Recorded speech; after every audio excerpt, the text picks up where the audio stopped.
नमस्कार, स्वागत है आपका और मैं हूं आपके साथ सपना दीपक मदेशिया। बुलेटिन का आगाज करेंगे। बीजेपी प्रत्याशी अजय वर्मा ने समर्थन में माहौल बनाने के लिए उत्तराखंड के मुख्यमंत्री पुष्कर सिंह धामी अल्मोड़ा पहुंचे और इस बीच इस मौके पर उनके साथ केंद्रीय सड़क परिवहन एवं राजमार्ग राज्य मंत्री अजय टम्टा भी मौजूद रहे। आपको बता दें कि रामची इंटर कॉलेज परिसर में आयोजित जनसभा को संबोधित करते हुए सीएम धामी ने जनता की भाजपा प्रत्याशी अजय वर्मा के पक्ष में वोट करने की अपील की और उन्होंने कहा कि बीजेपी की डबल इंजन की सरकार और प्रदेश के विकास की नई ऊंचाइयों पर ले जा रही है। मुख्यमंत्री धामी ने कहा कि अगर अल्मोड़ा नगर निगम में बीजेपी जीतती है तो नगर निगम के विकास कार्यों को भी तेजी के साथ आगे बढ़ाया जाएगा। उन्होंने कहा कि बीजेपी सरकार ने विकास की गति को बढ़ाने और जनहित के कार्यों को प्राथमिकता से करने का काम किया है।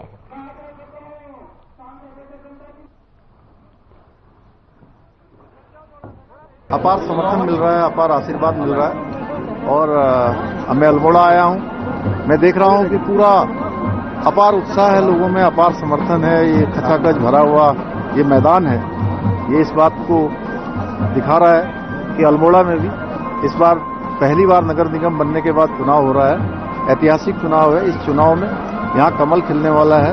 अजय वर्मा जो हमारे बहुत अनुभवी और बहुत समाज सेवक कार्यकर्ता को यहां पर प्रत्याशी भारतीय जनता पार्टी ने बनाया है, वो निगम के मेयर यहां की जनता उनको बनाएगी और इस सांस्कृतिक जो राजधानी है उत्तराखंड की, उस सांस्कृतिक राजधानी को, विकास के कामों को और गति प्रदान होगी और तेजी प्रदान होगी।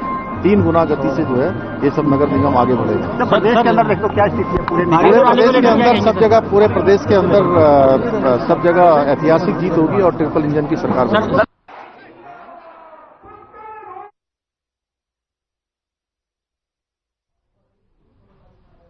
और निकाय चुनाव को लेकर सरगर्मियां तेज है। ऐसे में मुख्यमंत्री पुष्कर सिंह धामी ने भी अपने भाषण में कहा है कि नगर निकायों में बीजेपी की ट्रिपल इंजन की सरकार बनाने जा रही है और इस पर कांग्रेस के प्रदेश प्रवक्ता शेषपाल सिंह बिष्ट ने जवाबी हमला करते हुए बताया कि मुख्यमंत्री पुष्कर सिंह धामी किस आधार पर कह रहे हैं कि निकायों में ट्रिपल इंजन की सरकार बनेगी। उन्होंने कहा कि मैं उनसे पूछना चाहता हूं कि पिछले 8 साल से ट्रिपल इंजन की सरकार तो जनता ने बना रखी है, फिर वह ट्रिपल इंजन की सरकार विकास क्यों नहीं कर पाई, जनता के किए गए वादे क्यों पूरे नहीं कर पाई है और इसी के साथ निकायों में आज भी दुर्दशा है जो कि जनता की परेशानी की कारण है।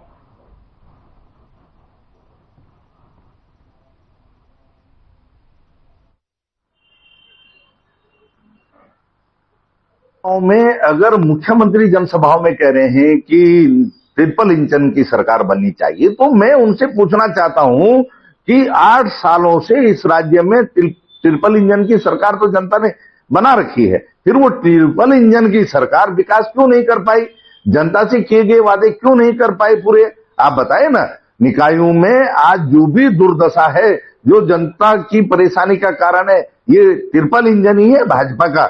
अगर भाजपा ने इच्छा शक्ति दिखाई होती और जनता से ये वादे अगर पूरे किए होते तो आज जो वादे वो निकायों में कर रही है, वो वादे तो आज तक धरातल पे नजर आ जाने चाहिए थे।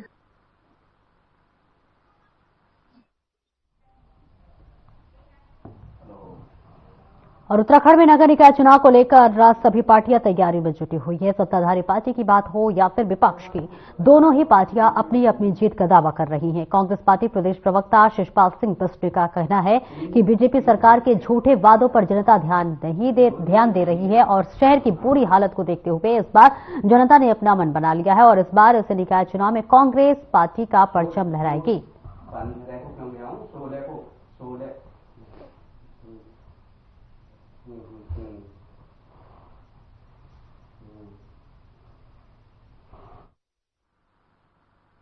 निकाय के चुनाव चल रहे हैं और कांग्रेस पार्टी तो पहले से ही निकाय चुनाव के लिए तैयार थी। साल भर से निकायों में प्रशासकों के सहारे सरकार अपनी मनमानी कर रही थी और कांग्रेस पार्टी चुनाव कराने की मांग कर रही थी। और अब भी जब निकायों के चुनाव चल रहे हैं, मुख्यमंत्री को वार्ड वार्ड घूमना पड़ रहा है और वहां पर कोई भीड़ नहीं जुड़ रही है। इससे साफ है कि भारतीय जनता पार्टी को इस बार निकायों में जनता पसंद नहीं कर रही है और भाजपा को सबक सिखाने के मूड में है।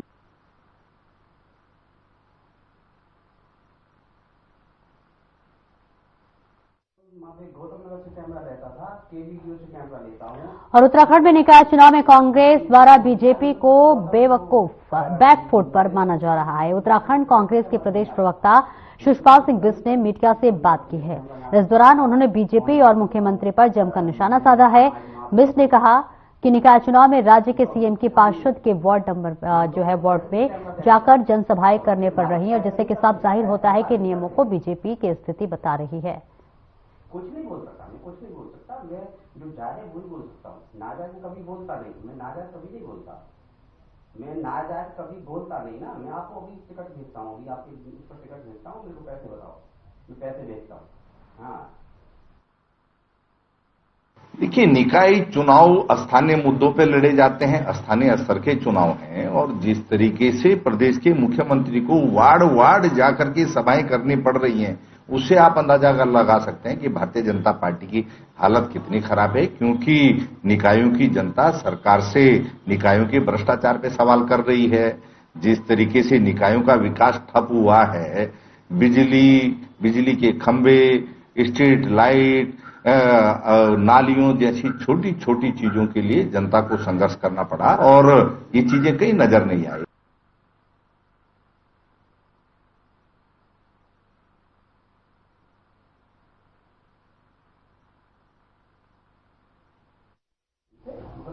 और उत्तराखंड नगर निकाय चुनाव की तारीख जैसे जैसे नजदीक आ रही है वैसे वैसे ही चुनावी सरगर्मियां तेज हो रही हैं। आपको बताते चले कि मतदान 23 जनवरी को ही होना है और ऐसे में 21 जनवरी की शाम 5 बजे चुनावी प्रचार का शोरगुल थम जाएगा, जिसको देखते हुए बीजेपी ने उत्तर प्रदेश के मुख्यमंत्री योगी आदित्यनाथ से उत्तराखंड में 2 से 3 जगहों पर चुनावी जनसभा संबोधित करने के लिए समय मांगा है। बीजेपी नेताओं की उम्मीद है कि चुनावी प्रचार प्रसार थमने का ठीक पहले यानी कि 20 या 21 जनवरी के उत्तर प्रदेश योगी आदित्यनाथ प्रदेश के 3 राज्यों में चुनावी जनसभा कर सकते हैं और हल्द्वानी में सीएम योगी की जनसभा कराई जा सकती है।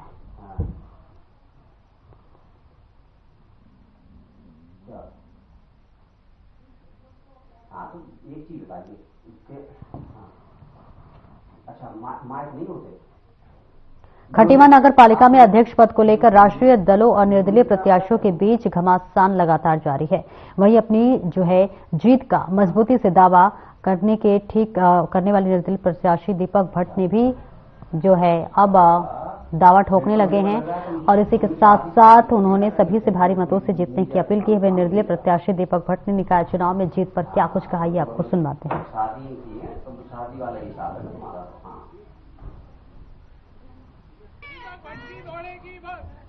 मैं लगातार जनता के बीच में जा रहा हूँ। जनता मुझे बिल्कुल सम्मान कर रही है, तन मन धन से चुनाव लड़ा रही है और जहाँ राजीनगर हो, बंगाली कॉलोनी हो, भूड़मौलिया हो, कंजाबाग हो, तिगड़ी हो, अमाऊ हो, सारे क्षेत्रों में लोग मेरे बढ़ चढ़ के मदद कर रहे हैं और कह रहे हैं बिल्कुल घबराने की जरूरत नहीं है। खटीमा की जनता मेरे संग हर परिस्थिति में खड़ी है और मुझे विश्वास है आने वाली 23 तारीख को बस के चुनाव चिन्ह पर मोहर लगाकर मुझे विजय श्री देगी। कोई राष्ट्रीय दलों की चुनौती नहीं है, आम जनमानस मेरे साथ है, गरीब लोगों की भावनाएं मेरे साथ हैं, सब मेरे संग तन मन धन से जुड़े हैं। निश्चित ही 23 तारीख को आने वाले समय में खटीमा की जनता मुझे विजय श्री देगी और बस के चुनाव पर इस चिन्ह पे वोट करके मुझे विजय बनाएगी।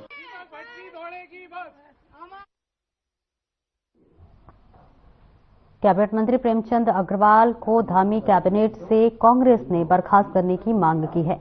दरअसल कांग्रेस नेता सूर्यकांत धस्माना ने मुख्यमंत्री पुष्कर सिंह धामी से मांग करते हुए कहा है कि पिछले 3 सालों में जितने विवादित मंत्री प्रेमचंद अग्रवाल रहे हैं उतना शायद ही कोई और रहा होगा। लैंसडाउन डिवीजन की नारग्राम रेंज के बाद आपको बताते चले कि पेड़ों की काट दिया और जिसके चारों ओर निंदा हो रही है।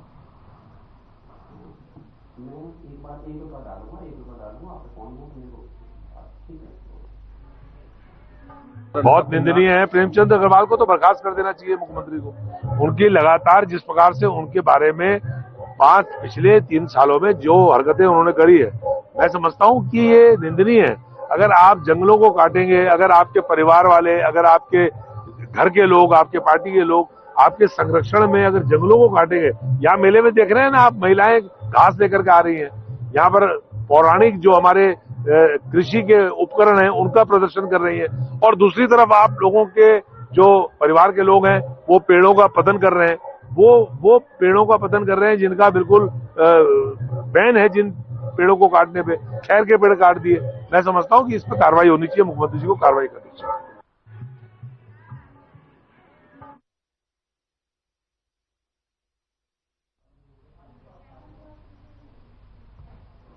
कांग्रेस नेता गणेश गोदियाल ने थराली नगर पंचायत के चुनाव में कांग्रेस की अध्यक्ष पद को प्रत्याशी सुनीता राउत को समर्थन दिया है। वहीं आपको बता दें, प्रत्याशी के पक्ष में रोड शो कर वापस लौटने की अपील की है। प्रत्याशी सुनीता अग्रवाल के समर्थन में कार्यालय में केदार यात्रा निकाली गई है, जहां पर वही रोड शो के बाद कांग्रेस नेता गणेश गोदियाल ने केदार पगड़ में नुक्कड़ सभा को भी संबोधित किया है।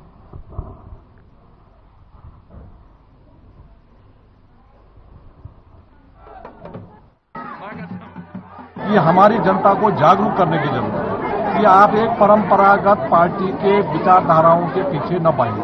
आप व्यक्ति को देखें, उसको देखें जो विकास करने में सक्षम है। हमने दिखाया, जब हमको आपने आदेश दिया, आपने मौका दिया, आपने आशीर्वाद दिया, हमने दिखाया। आज भी सब लोग ये कह रहे हैं, आज चिल्ला रहे प्राणमती का पुल बताए 1 साल से अधिक हो गया। मैं रहता तो आज तक कुछ नहीं तो वैली ब्रिज तो बन लगी जाता हूँ, जिसको आप जो 1 महीने 2 महीने 3 महीने के अंदर तैयार कर सकते हैं। प्रत्याशियों के प्रचार में ये नगर पंचायत या नगर पालिका या नगर निगम क्षेत्रों में गया हूँ, मुझे अधिकांशतः ये प्रतीत होता है कि लोग ये मन बना चुके हैं कि कांग्रेस के प्रत्याशियों को जिताना है। मैंने सब मतदाताओं का आह्वान किया पूरे उत्तराखंड में, और आप लोगों के चैनलों के माध्यम से सभी मतदाताओं का थराली में भी मैं निवेदन करना चाहता हूं कि लोग कांग्रेस को इन स्थानों पर मौका दें।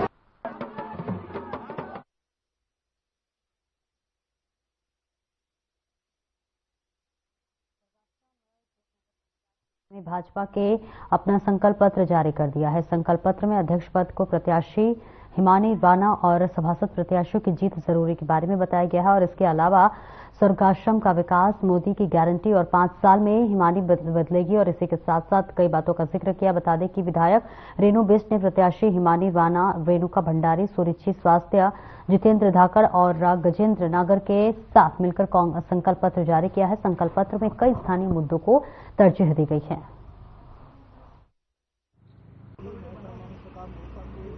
मेरा तो मानना ये है कि भारतीय जनता पार्टी एक ऐसी पार्टी है जिस माननीय मोदी जी के राज में, आप देख लीजिए, जब से माननीय मोदी जी सत्ता में बैठे हैं तब से लेकर के प्रत्येक परिवार को राशन, फ्री राशन जिसे बोलते हैं, वो नकार नहीं सकते इस बात को। प्रत्येक परिवार को कोरोना काल से लेकर के हर वक्त इनको राशन मिल रही है। दूसरा, आयुष्मान कार्ड आप लगा लीजिए, आप इस हॉस्पिटल में एडमिट होते पहले कहाँ मिलता था किसी, आज 5 लाख की सहायता सबको मिल रही है। बल्कि अब तो नया नियम भी आ गया है कि 60 साल से ऊपर को अनलिमिटेड उनका खर्चा वहन करेगी सरकार। और हमारे जिस तरह से आप लगा लीजिए कितने अच्छे कानून हमारे धामी जी ने बनाए हैं, जिसमें से आप लाभ मिल रहा है युवाओं को। युवाओं को क्या लाभ मिल रहा है कि उन्होंने नकल विरोधी कानून बनाया। आज हमारा संकल्प पत्र जारी हुआ है, तो इसमें बहुत से बिंदु हैं जो मैं लेकर आई हूँ आप सभी के सामने, जिनमें से मुख्यतः ये है कि भारत साधु समाज में जो दुकानें हैं उनका मैं नियमितीकरण विधायक जी और सरकार के साथ मिलकर उनका पूर्ण तरीके से कोशिश करूंगी कि उन दुकानों का नियमितीकरण हो जाए। इस क्षेत्र में कई पट्टे हैं जो उनका भी मैं नियमितीकरण कराने का पूर्ण तरीके से प्रयास करूंगी, और यहाँ पे स्थित सरकारी हॉस्पिटल का भी मैं उच्चीकरण कराने का कोशिश करूंगी।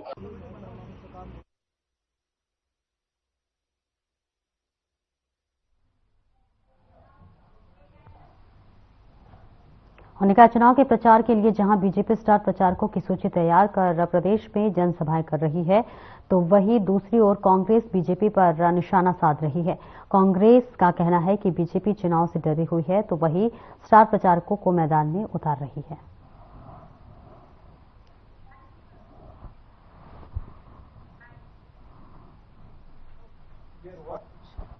कांग्रेस में स्टार प्रचारक बचे ही कहाँ हैं। जो थोड़ा बहुत बचे भी हैं उनको उन्होंने सख्त हिदायत दे दी कि आप घर बैठें और आराम करें। रही बात भारतीय जनता पार्टी की, तो भारतीय जनता पार्टी छोटा चुनाव हो या बड़ा चुनाव हो, बड़ी गंभीरता से लड़ने का काम करती है, और इसीलिए छोटे कार्यकर्ता से लेकर के बड़े वरिष्ठ नेता तक हमारे मैदान में है और लोगों को अपने प्रदेश सरकार की योजनाओं को बताने का काम कर रहे हैं। और हमारा क्या आगे रोड मैप है, हमारा क्या विजन है, हमारा क्या संकल्प है, उसको भी लोगों के बीच में लेकर के जा रहे हैं कि जब हमारे प्रत्याशी जीतेंगे, नगर निकाय की ट्रिपल इंजन की जब सरकार बनेगी, तो हम क्या क्या काम ऐसे अच्छे करने जा रहे हैं जो इस प्रदेश को और चहुमुखी विकास की ओर ले जाने का काम करे।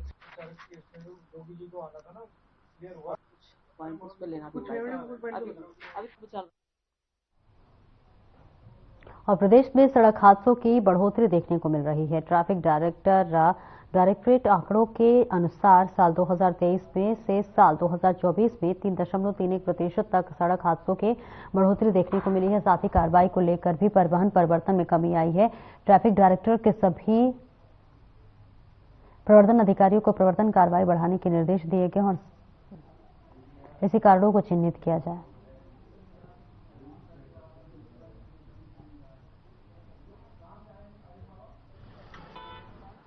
जितने भी मेजर एक्सीडेंट्स हैं उनको सभी को हम लोग रिव्यू कर रहे हैं, क्या कारण रहे। जहां पर भी हमको लगता है कि कुछ ऐसी एनफोर्समेंट के लेवल पे इश्यूज हैं जिन पे हम बेहतर कर सकते हैं, उनको लेकर के जो डिस्ट्रिक्ट्स हैं उनको कम्युनिकेट किया गया है। एनफोर्समेंट को और ज़्यादा इफेक्टिव कैसे हम लोग कर सकते हैं और एक्सीडेंट को मिनिमाइज करने के लिए जो भी उनको रिव्यू करने के बाद, एग्जामिन करने के बाद जो भी रीजंस हमको समझ में आते हैं जहाँ से हमको मिनिमाइज किया जा सकता है, उसको लेकर के भी डिटेल्स में डायरेक्शंस जो है डिस्ट्रिक्ट्स को इशू किए गए हैं, वहाँ पर होता है। मंगलौर से कांग्रेस चेयरमैन पद के उम्मीदवार चौधरी इस्लाम को हाईकोर्ट से राहत मिल रही है। ऐसे में मंगलौर विधायक जो है काजी निजामुद्दीन ने एक प्रेस कॉन्फ्रेंस कर कहा है कि चौधरी इस्लाम के हक में फैसला आने के बाद से तय हो गया है कि लोकतंत्र की जीत हुई है और अब जो है मुद्दीन के समर्थक दिया है। और ऐसे में वही मोहिद्दीन अंसारी ने भी कहा है कि वह तन मन धन से चौधरी इस्लाम के साथ है और पूरे जोरों शोरों से चुनाव लड़ा जाएगा।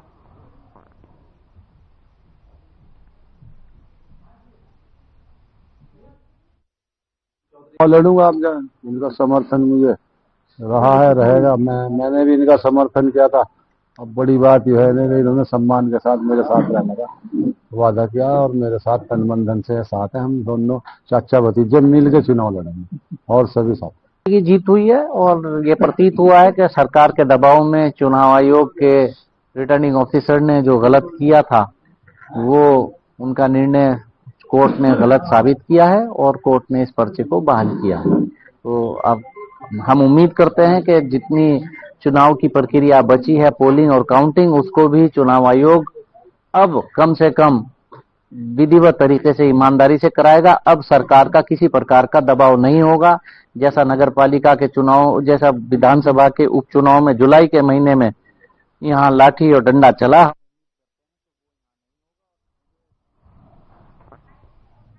निजामुद्दीन साहब ने, चेयरमैन साहब ने समर्थन दिया था। मैं इनका आभारी हूं, इन्होंने मुझे समर्थन दिया था। लेकिन अब हाई कोर्ट से सच्चाई की जीत हुई है, चौधरी इस्लाम साहब का पर्चा बहाल हो गया है। तो इसलिए मैंने निर्दलीय प्रत्याशी के तौर पर मैंने चुनाव न लड़ने का निर्णय लिया है और अपना पूर्ण समर्थन साथियों सहित तन मन धन से चौधरी इस्लाम साहब को दे दिया है।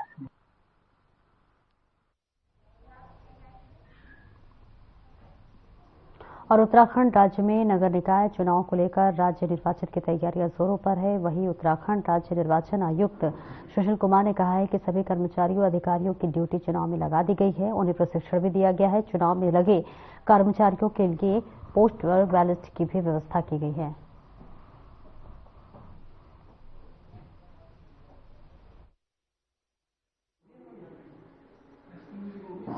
जो स्थानीय निकाय का निर्वाचन है उसमें लगभग सभी इस तरह से जो मतदान दल हैं उनको मिलाकर मतगणना के कर्मचारी, कानून व्यवस्था के कर्मचारी, उसके अलावा कुछ कर्मचारी व्यवस्थाओं में लगे हैं, जैसे पार्टियों के प्रस्थान की बात की उसमें लगे हैं। कुछ जब वापसी होगी बैलेट बॉक्स जमा करने हैं कुछ कर्मचारी उसमें लगे हैं। कुछ अधिकारी व्यवस्थाओं के नोडल और प्रभारी अधिकारी हैं। इस प्रकार मैं देखूं तो लगभग 25,000 अधिकारी कर्मचारी ड्यूटी पर लगाए गए हैं। इसके अलावा लगभग 18,000 जो सुरक्षा कर्मी हैं वो ड्यूटी पर रहेंगे।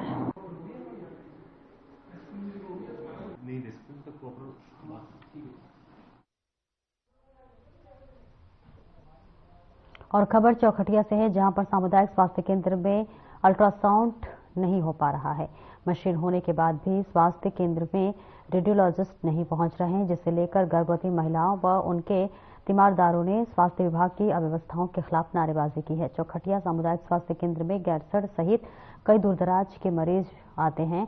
डॉक्टर नहीं मिलने से मरीजों की परेशानियों का सामना लगातार करना पड़ता है और ऐसे में डॉक्टर द्वारा गर्भवती महिलाओं को अल्ट्रासाउंड को डेट देने की भी जान नहीं है। और ऐसे में आपको बता दें कि ग्रामीणों ने कहा है कि अल्ट्रासाउंड के लिए डेट देने के बाद भी डॉक्टर नहीं पहुंच रहे हैं। वहीं सामुदायिक स्वास्थ्य केंद्र के डॉक्टर ने बताया है कि एक डॉक्टर आकस्मिक अवकाश पर चले गए थे, जिसके कारण वह नहीं आ सके। वह मंगलवार का समय दिया गया है और अब सवाल ये उठ रहा है कि क्या गरीब ग्रामीण जनता ऐसे ही परेशान होते रहेंगे या फिर इनकी तरफ से किसी का ध्यान जाएगा।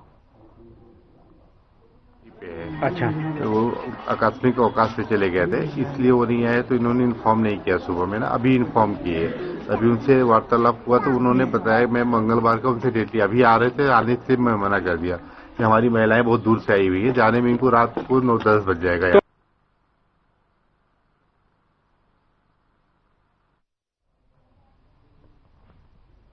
और उत्तराखंड के बागेश्वर से एक हैरान कर देने वाला मामला सामने आया है, जहां बागेश्वर में उत्तरायणी मेले में जाकर बाहर से व्यापार करने वाले आए समुदाय विशेष की दुकान पर गंदगी भरी रोटियां बनाई जा रही हैं। जी हां, जिसका वीडियो सोशल मीडिया पर वायरल हो रहा है। वही वीडियो देख पुलिस ने मामले को तुरंत संज्ञान में लिया है और इस मामले में 2 लोगों को गिरफ्तार करने में मुकदमा दर्ज कर लिया गया है। वही एसपी बागेश्वर चंद्रशेखर वैक्य ने पूरी जानकारी साझा की है।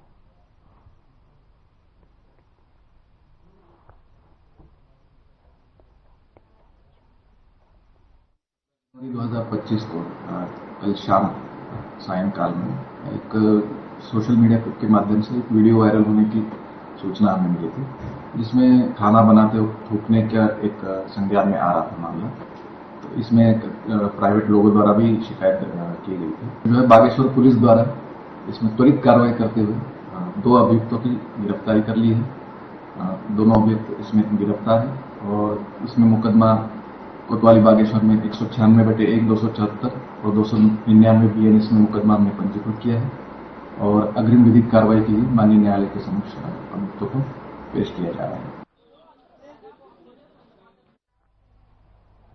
और उत्तराखंड में जल्द ही समान नागरिक संहिता लागू होने वाला है और वही समान नागरिक संहिता के पंजीकरण के लिए पोर्टल तैयारी कर दी गई है, जहां पर आपको बता दें कि इस पोर्टल का सूचना प्रौद्योगिकी विकास एजेंसी ने तैयार कर लिया है और इस बीच उस पर एक साथ 50,000 से ज्यादा यूजर एक साथ अपनी एंट्री कर सकते हैं। और वही सुरक्षा उपायों से लैस होकर ये काम किया जा रहा है। ITDA ने यूसीसी वेबसाइट ucc.uk.gov.in की लॉन्चिंग पूर्व पुख्ता तैयारियां की गई हैं और इस तरह से तत्काल पूरी तरह से दूर के लिए टेक्निकल हेल्प डेस्क बनाई गई है। सिक्योरिटी ऑडिट करने के बाद सोर्स कोड रिव्यू में ये सभी वर्तमान पैमानों पर खरी उतरी है।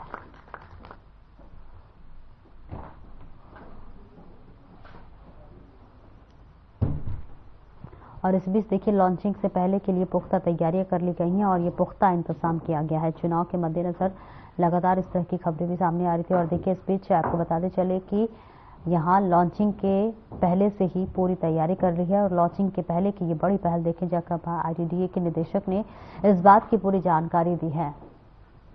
जो तस्वीरें आपको दिखा रहे हैं,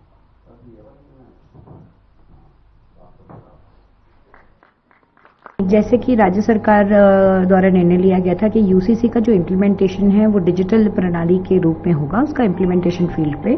तो उसको देखते हुए जो अभी जो यूसीसी की वेबसाइट कमेटी के आदेश पे और यूसीसी में जो राज्य सरकार के आदेश थे उस भी ITDA द्वारा टेक्निकल रूप से तैयार की गई है। उस वेबसाइट का सिक्योरिटी ऑडिट और एक हम सोर्स कोड रिव्यू बोलते हैं वो हमने करवा लिया है और उसमें कोई भी टेक्निकल ग्लिचेस ना आए उसके लिए जो भी भारत सरकार की हमारी GIGW गाइडलाइंस होती है उसका पूरा पालन किया गया है और सुरक्षा की दृष्टिगत उसको नेशनल डेटा सेंटर पे भी होस्ट किया गया है।